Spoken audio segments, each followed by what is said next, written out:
বিসমিল্লাহির রহমানির রহিম। আসসালামু আলাইকুম। প্রথমে আমি তেল দিয়ে দিলাম, পেঁয়াজ কুচি দিয়ে দিলাম, কাঁচা জাল দিলাম।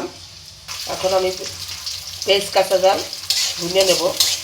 পেঁয়াজ মরিচ আমি লাল লাল করে ভেজে নিলাম। এখন চিংড়ি মাছের পানি দিয়ে দিলাম, রসুন বাটা দিয়ে দিলাম, গুঁড়ো মরিচ দিলাম, হলুদের গুঁড়ো দিয়ে দিলাম, লবণ দিয়ে দিলাম, জিরার গুঁড়ো দিয়ে দিলাম। এখন আমি মরিচ মশলা সুন্দর করে কষাই নেব। এখন আমি আলু দিয়ে দিলাম, আলুগুলো কষাই নেব। আলু চিংড়ি মাছ সুন্দর করে কষানো হয়ে গেছে। আজ আমি চিংড়ি মাছ আলু দিয়ে পালং শাক রান্না করব, আপনারা দেখেন। এখন আমি পানি দিয়ে দিলাম, ঝোলটা উঠলেই গেল। এখন আমি শাক দিয়ে দেবো।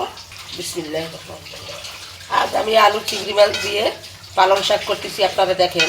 এখন আমি ঢাকনা দিয়ে দিলাম। এখন আমি একটু নাড়াচাড়া করে দিচ্ছি। এখন আমি আলুগুলো ভেঙে দেব। আলুগুলো ভেঙে দিলে ঝোল ঘন হয়, খেতেও মজা লাগে।